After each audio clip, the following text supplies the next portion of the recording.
Welcome back to our channel friends. मैं सबका अपने चैनल स्टॉक्स फॉर लाइफ पे बहुत स्वागत करता हूँ। Welcome to STFL family. Definitely members, कोई भी स्टॉक मार्केट में स्टॉक जब क्रैश होता है ना, उसमें दोस्तों नेगेटिव न्यूज़ कितनी हद तक डिस्काउंट इन है ये देखना बहुत ही इंपॉर्टेंट है। कोई भी न्यूज़ के बलबूते ही कोई स्टॉक शॉर्ट टर्म में रैली करता है, बट लॉन्ग टर्म में हमेशा फंडामेंटल सुपीरियर होते हैं। तो इसी बीच में गाइस दो ऐसे स्टॉक हैं केमिकल सेक्टर के जो अभी के टाइम में आपको वैल्यू फॉर मनी दे रहे हैं और मार्जिन ऑफ सेफ्टी दे रहे हैं। अब एमओएस का मतलब ये नहीं होता है कि उधर से स्टॉक नहीं क्रैश हो सकता, नहीं गिर सकता, बट लॉन्ग टर्म में वो प्राइस से ऊपर स्टॉक ज़रूर ट्रेड करता है। तो जिंगस आज एक स्टॉक में बहुत ही सुंदर घटनाक्रम हुआ जहाँ पे उनके नंबर्स खराब तो आए बट उम्मीद से अच्छे होने की वजह से स्टॉक एक साल हाई पे चल रहा है। तो फटाफट डिस्कस करेंगे मैं कौन कौन से स्टॉक के बारे में डिस्कस कर रहा हूँ। और मेरा ऐसा मानना है कि अगर न्यूज़ डिस्काउंटिंग हो गए हैं, आने वाले एक आध क्वार्टर में दोस्तों उन सभी स्टॉक्स में रिकवरी होगी और वैसे रिकवरी होगी जहाँ बहुत लोग शायद परचेज भी ना कर पाएँ। चैनल फर्स्ट टाइम होंगे सब्सक्राइब कर सकते हैं इस तरह क्वालिटी कंटेंट को सबसे पहले एक्सेस करने के लिए। Now without delaying any for time, let's begin.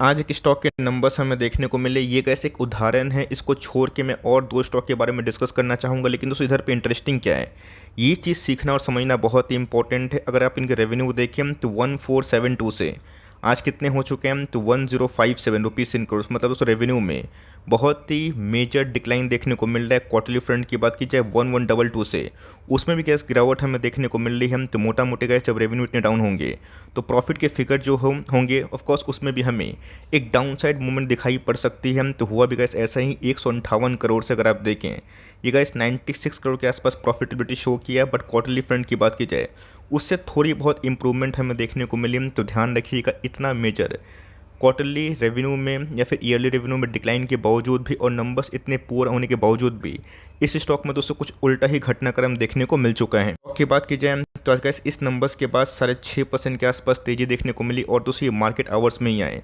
तो अचानक से गैस स्टॉक में स्पाइकअप क्यों हुआ, कौन से ऐसे न्यूज़ थे जिसकी वजह से स्टॉक भागा, और इधर पे गैस क्या सीखने की आवश्यकता है। मैं इधर पे गैस केमिकल की एक बहुत ही पुरानी और लीडर कंपनी अतुल के बारे में डिस्कस कर रहा हूँ। ये तो बस एक उदाहरण है, उसको छोड़ के मैं दो स्टॉक को कवर करूंगा जिसमें एफआईआईज, टीआईआईज और एलआईसी जबरदस्त एक्यूमुलेशन करते हुए देखने को मिल रहे हैं। तो ऑफकोर्स गैस प्रॉफिटेबिलिटी में 38% के आसपास फॉल देखने को मिला, बट गैस इसने एस्टिमेट को बीट कर दिया। मैंने क्या दिखाया कि 96 करोड़ के आसपास कंपनी के प्रॉफिट थे और इस बार गैस घट के जो घटने चाहिए थे दोस्तों, मतलब 84 करोड़ के आसपास होने चाहिए थे, ऐसे एस्टिमेट को सेट किया गया था बाय द एनालिस्ट, बट ऐसा कुछ नहीं हुआ। अनुमान से गैस नंबर्स काफ़ी हेल्दी दिखाई पड़े। और मैंने क्या बताया कि न्यूज़ अगर डिस्काउंट इन हो जाती है, फैक्टर इन हो जाती है, स्टॉक में गैस जो बुरा बादल होते हैं, काले बादल होते हैं, वो धीरे धीरे संवरते हुए दिखाई पड़ जाते हैं। आपको अच्छे से पता है दोस्तों कि जब कोई नेगेटिव न्यूज़ बहुत ही हद तक हावी होती है तो बहुत ही ज़्यादा नेगेटिव न्यूज़ अगर मार्केट को पता हो जाती है तो वो गैस नो न्यूज़ में कन्वर्ट हो जाती है। सेम हमने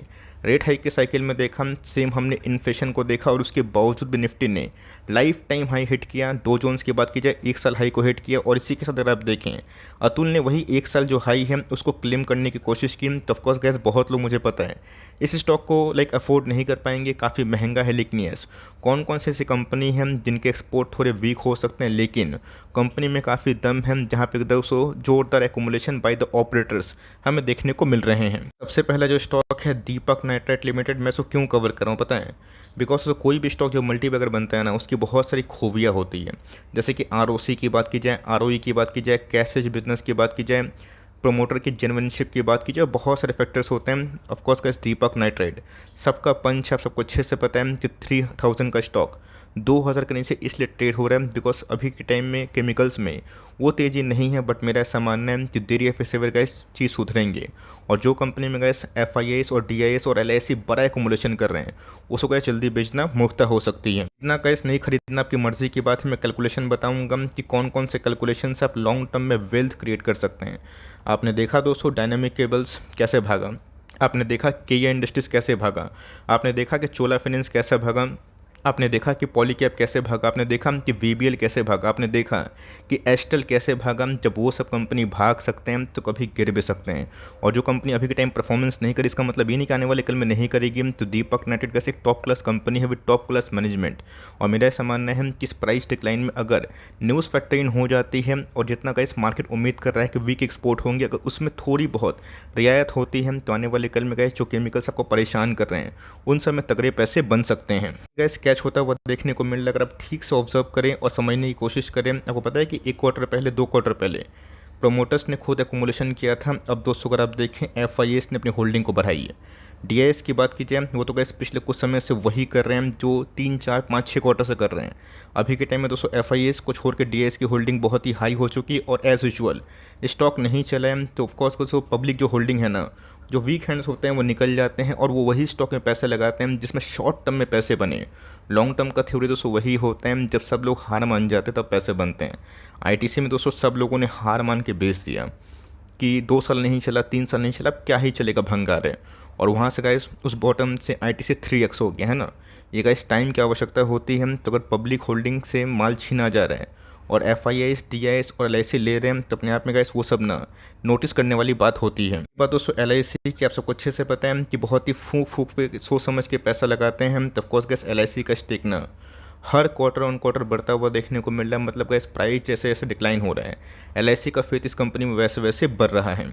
कंपनी के मार्केट कैप की तो 27,000 करोड़ के आसपास की मार्केट कैप है और दोस्तों गजब का फंडामेंटल्स है। एक साल हाई की बात की जाए 2500 के आसपास, 2300 के आसपास दिखाई पड़ेगा। लाइफ टाइम हाई की बात की जाए 3000 के आसपास है। हाल फिलहाल में गैस ये मार्क अचीव हुआ था बट केमिकल्स में फिर से गिरावट हमें देखने को मिली। 1750, 1850 इनके लिए गैस बहुत ही बेस्ट बाइंग लेवल होगा। बट यस, आप चाहें तो नंबर्स के पहले एसआईपी कंटिन्यू कर सकते हैं, बड़ी बाइंग उस सब लेवल्स में करिएगा।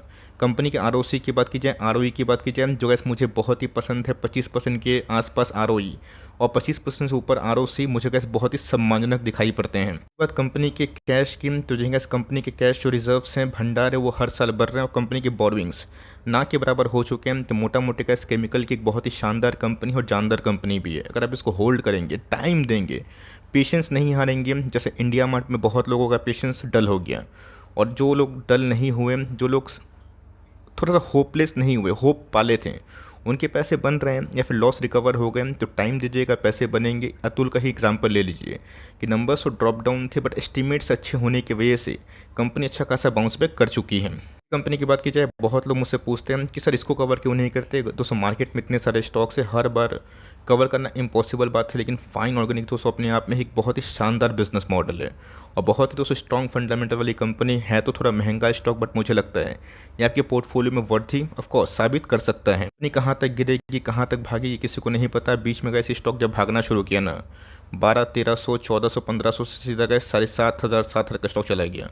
और उसके बाद बीच में 4,000 के आसपास भी आया था और उसके बाद फिर से हमें 5,000 के आसपास टॉप लगता हुआ देखने को मिला। ऑफकोर्स गाइस 4,000 से लेकर 5,000 के आसपास ये कॉन्सोलेशन फेज में है। अगर दोस्तों 4,000 नहीं टूटता है, स्टॉक गिर सकता है। 5,000 के ऊपर जाएगा तो ब्रेकआउट भी हो सकती है। हमें दोस्तों Q1 के नंबर्स देखना है और उससे इंपॉर्टेंट है गाइडेंस। आपने देखा कि इन्फोसिस के नंबर्स उतने ख़राब नहीं थे जितना मार्केट ने पनिश किया। क्यों? गाइडेंस पुअर थे। अब देखते हैं कि ग्लोबल जो वीक एक्सपोर्ट हो रहा है इनसे जो केमिकल्स कंपनी है उनको कितना डेंट लगेगा और आने वाले कल में कब तक ये कंपनी रिकवर हो सकती है। की बात की जाए है तो गैस मिड कैप क्वालिटी का स्टॉक तो रिस्क ज़रूर होगा बट रिवॉर्डिंग इक्वली है। रही बात कंपनी के लॉन्ग टर्म चार्ट पैटर्न की, आपने देखा कि अप ट्रेंड में है। कंपनी का जो प्राइस ट्रेंडिंग है वो भी काफ़ी रीजनेबल है, ठीक ठाक है। बट कंपनी के आरओसी की बात की जाए, आरओई की बात की जाए, ये गाइस गजब है। तो मेरा ऐसा मानना है दोस्तों ओलियो केमिकल में ये कंपनी बहुत ही अच्छा काम कर रही है जो फूड प्रिजर्वेटिव में यूज़ होता है। तो आने वाले कल में गाइस कंपनी के फंडामेंटल्स जैसे इंप्रूव होंगे, केमिकल्स में अगर लहर होगी, चाहे वो 1 क्वार्टर के बाद हो, 6 महीना के बाद हो, 1 साल के बाद हो, तब दोस्तों बहुत सारे केमिकल्स कंपनी धीरे धीरे लोगों की नज़र से ऑफकोर्स निकल सकते हैं। गैस अगर आप देखें तो वही 75% के आसपास प्रमोटर की होल्डिंग है जो मेरे हिसाब से मोर देन इनफ है। आपको पता है कि as per the SEBI norm 75% के आसपास ही होल्डिंग प्रमोटर ओन कर सकते हैं। रही बात एफआईएस ने थोड़ा बहुत स्टेक काटा बट डीआईएस ने हर एक क्वार्टर ऑन क्वार्टर गैस अपने स्टेक को बढ़ाना स्टार्ट कर दिए हैं। पब्लिक की होल्डिंग भी इस क्वार्टर में थोड़ी बहुत बढ़ते हुए दिखाई ज़रूर दी है। बात कंपनी के फंडामेंटल स्कीम तो मैंने दिखाया दोस्तों बहुत ही इंप्रूव्ड इनके आरओसी, आरओई और बहुत ही रीजनल प्राइस ट्रेंडिंग है। और कंपनी ने गैस पिछले कुछ समय से जो स्पाइक अप किया है इनके टॉप लाइन में गजब का है दोस्तों। 1800 करोड़ दोस्तों 2022 में था, अभी के टाइम 3000 करोड़ के आसपास है। कंपनी के ओपीएम भी काफ़ी सफिशिएंट थे। कंपनी की प्रॉफिटेबिलिटी की बात की जाए, ये गाइस मल्टीफोल्ड टाइम्स बने, इसलिए दोस्तों कंपनी ने पिछले 2-3 सालों में ना छप्पर फाड़ के पैसा बनाया। तो इधर पे गाइस अतुल तो बस एक एग्जाम्पल है। आप अतुल में भी होल्ड किए हैं तो होल्ड करें। हमें दोस्तों ये समझना है कि कोई भी स्टॉक का नेगेटिविटी कितना हद तक डिस्काउंट इन है, फैक्टर इन है। अगर दोस्तों डिस्काउंट इन हो जाता है तो मार्केट में ऑलमोस्ट बॉटम फॉर्मेशन हो जाता है।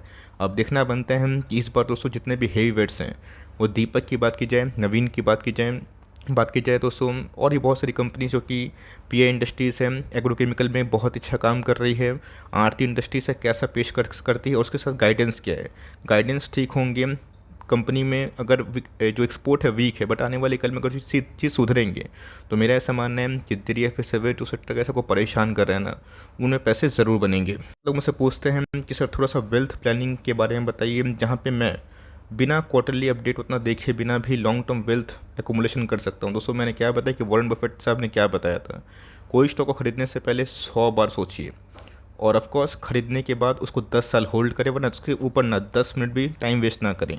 मार्केट में इतने सारे ऑप्शंस हैं, खरीदना क्या है ये तो कैसे मैं बताता हूँ।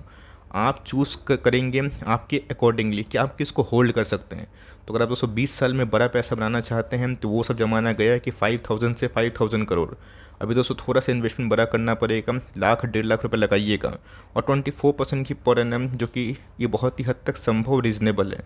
अगर ये पैसे 20 साल में बने तो ऑफकोर्स कैसे 20 साल की अवधि में ये दोस्तों 1 करोड़ के ऊपर जो अमाउंट है वो बन सकता है। और कैसे कुछ भी इम्पॉसिबल नहीं है, होने का कुछ भी हो सकता है। मैथड पे कैसे अगर 50% के आसपास करता है ना, ये 40-50-100 करोड़ हो जाता है, बट वो दोस्तों अनरियलिस्टिक है। हमें रियलिस्टिक व्यू पे चलना है कि मिड कैप अगर 22-25% के आसपास ग्रोथ करेगा तो कंपनी अच्छा ही पैसा बनाएगी। तो आप चाहें तो इस कंपनी को स्टडी करें और नंबर्स को देखें, गाइडेंस को देखें, बट यस अगर आपकी एसआईपी चल रही है तो बेचिए मत। एफआईएस, डीआईएस, पब्लिक को छोड़ के एलआईसी बड़े बड़े स्टेक दोस्तों बढ़ाते हुए देखने को मिल रहे हैं, और एज यूजुअल पब्लिक की होल्डिंग अच्छे स्टॉक्स में थोड़ी बहुत कम हो जाती है। तो ऑफकोर्स कैसे आपका क्या व्यू है कमेंट बॉक्स में ज़रूर बताइएगा। और ऑफकोर्स कैसे कुछ भी करने से पहले अपनी जो रिसर्च है करिएगा, और करने के बाद डिसिप्लिन में से पैसा लगाइएगा। ऐसा नहीं कि आपको 1,50,000 एक बार में लगा देना है। आप चाहें तो टुकड़ों में 5000 मंथली कर सकते हैं, 10,000 मंथली कर सकते हैं, 15,000 as per your financial income आप प्लान कर सकते हैं। बट यस कुछ भी करिएगा तो गैस लॉन्ग टर्म के लिए करिएगा। शॉर्ट टर्म में क्या हुआ था, निफ्टी 15,000 के आसपास था, आज लॉन्ग टर्म में गैस निफ्टी ऑलमोस्ट 20,000 के आसपास ट्रेड कर रहे हैं। तो यही होता है लॉन्ग टर्म का असली मज़ा। जो समझ गया उनके पैसे ज़रूर बनते हैं। यही दोस्तों छोटी सी वीडियो थी। आई होप मेरा वीडियो के लिए इन्फॉर्मेटिव था। वीडियो अच्छी लगी तो प्लीज़ लाइक करिएगा, चैनल फर्स्ट टाइम होंगे सब्सक्राइब करके बेल आइकन को प्रेस करना भी ना भूलिएगा। तो गैस मिलते हैं जल्दी ही, तब तक के लिए bye. Thanks for listening friends, God bless you all.